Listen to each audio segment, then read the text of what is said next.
అత్యంత కృప కలిగిన యేసుక్రీస్తు నామములో వాక్యాన్ని వింటున్న బిడ్డలందరినీ కూడా దేవుడు సమృద్ధిగా దీవించి ఆశీర్వదించును గాక.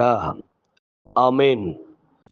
ప్రియ దేవుని బిడ్డలారా, ఈ ఉదయకాల సమయంలో మనం యెహోషువ గ్రంథం 7వ అధ్యాయము 21వ వచనాన్ని ధ్యానిస్తూ ఉన్నాం. యెహోషువ ముందుగానే తెలియచేశాడని, యెరికో పట్టణములో శపితమైనది ఏది ముట్టుకోవద్దని, అది పట్టుకురావద్దని, అది తెస్తే అది శపితమైనదని, దానివల్ల నష్టాన్ని అనుభవించవలసి వస్తుందని వారు తెలియచేసినా కూడా ఆనాడు ఆకాను అనే వ్యక్తి దైవజనుడైనటువంటి లేదా నాయకుడైనటువంటి యెహోషువ మాట వినలేదని, మొదటగా వినలేదు, 2 దోపుడు సొమ్ము చూశాడు, 3 దోపుడు సొమ్మును ఆశించాడు, 4 దోపుడు సొమ్మును తీసుకుని ఆ దోపుడు సొమ్మును దాచిపెడుతున్నాడు. ఎంతవరకు ఈ 4 మాటలు మనం ధ్యానించాం. చివరిగా ఆయన దాచిపెడుతున్న అనుభవాన్ని గురించి కూడా ధ్యానం చేద్దాం. నిజమే, ఈరోజు అనేక రకాలుగా మనిషి దాచిపెడుతూ ఉన్నాడు. ఏం దాచిపెడుతున్నాడు? తన పాపాన్ని దాచిపెడుతున్నాడు.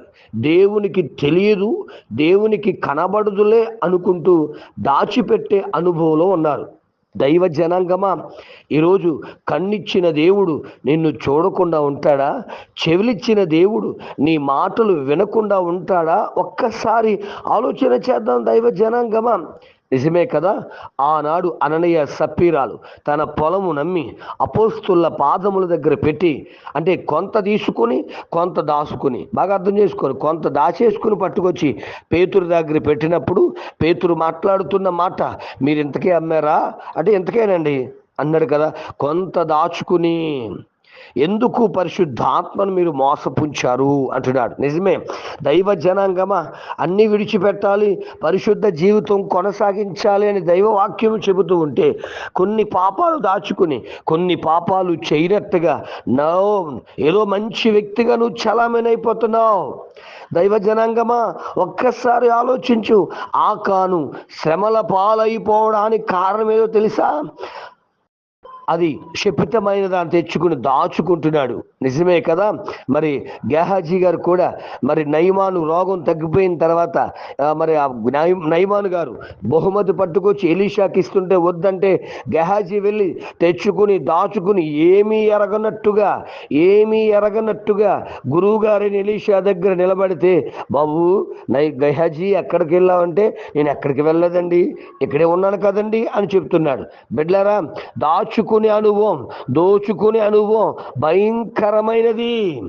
నీ జీవితాల్లో ఈ దాచుకునే అనుభవం, సీక్రెట్ లైఫ్, నీ భర్తకు తెలియకుండా నీ సీక్రెట్ లైఫ్, నీ భార్యకు తెలియకుండా నువ్వు అనుభవిస్తున్న సీక్రెట్ లైఫ్, పిల్లలు ఎవరొస్తున్నారా, మీ అమ్మ నాన్నకు తెలియకుండా మీరు దాస్తున్న సీక్రెట్ లైఫ్, ఈరోజు దేవుని దగ్గర ఒప్పుకోకపోతే దేవుడు మిమ్మల్ని పనిష్మెంట్ అవ్వబోతున్నాడు. గుర్తెట్టుకుంటారు దయచేసి. ఇదిగో ఆకాను నాశనం అయిపోవడానికి కారణం చెప్పన, దాచుకునే అనుభవం, ఒప్పుకునే అనుభవం లేదు. పరిశుద్ధ గ్రంథం తెలియజేస్తుంది. 32వ కీర్తన 1-2 చరణాలు చూస్తే తన పాపములకు ప్రాయశ్చిత్తం నొందినవాడు ధన్యుడని మాట్లాడుతుంది. ఎవడైతే తన పాపాలు ఒప్పుకుంటాడు, ఎవడైతే తన పాపాలు ఒప్పుకొని విడిచిపెడతాడు, అతడు దీవించబడతాడు బిడ్డ. అంతే తప్ప దాచుకునేవాడు కాదు. గేహాజీ దాచుకుంటున్నాడు, అననీయ సప్పీరాలు దాచుకుంటున్నారు. ఇంకా చూస్తే కయ్యను తన పొలము పంటలు కొంత తెచ్చి కొంత దాచుకుని కొంత దేవునికి ఇచ్చి దేవుని మీదే కోపగించేవాడిగా ఉన్నాడు. మరొక్కసారి తెలియజేస్తున్నా, దేవుని బిడ్డ, నీ పాపాన్ని దాచుకుంటూ దేవుని దగ్గర ఒప్పుకోకుండా అలాగే కొనసాగిస్తూ నేను ఇంకా దేవుని బిడ్డను అంటున్నావేమో. శ్రమలు నీకు విస్తరించడానికి కారణం పాపాన్ని దాచుకునే అనుభవమే. మరి ఈ ఉదయకాల సమయంలో ఆ దాచుకునే స్వభావాన్ని విడిచిపెట్టి యేసయ్య దగ్గరకు వచ్చి దావీదు గారు, అయ్యా నీ పరిశుద్ధాత్మ నా యొద్ద తీసివేద్దయ్యా, నీ రక్షణ ఆనందం మరలా నాకు పుట్టించునైనా అని ఎలాగైతే ఒప్పుకొని ప్రార్థిస్తున్నాడో, అలా ప్రార్థించి దైవ దీవెనలు పొందుకున్నాడో, ఈ ఉదయకాల సమయంలో నీవు కూడా ఒప్పుకొని ప్రార్థించి దైవాశీర్వాదాలు పొందుకునే కృప దేవుడు మనందరికీ ఇవ్వాలని, దయచేసి ఆకాను వలె మీరు శ్రమలు అనుభవించకుండా దావీదు వలె గొప్ప ఆశీర్వాదాలు పొందాలని తెలియజేస్తూ ముగిస్తున్నాను. దేవుడు మాటలు దీవించును గాక. పరమ తండ్రి నీకు స్తోత్రాలు.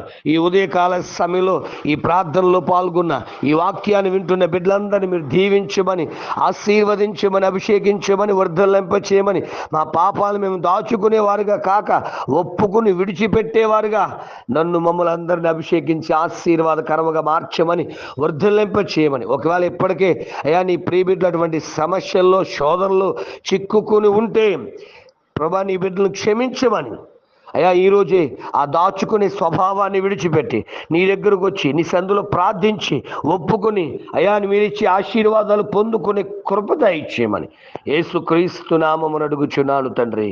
ఆమేన్. ప్రార్థన అవసరం కొరకు నా సెల్ నంబర్ 9866958571. ప్రభు కృప మీకు తోడుగా ఉండును గాక. ఆమేన్.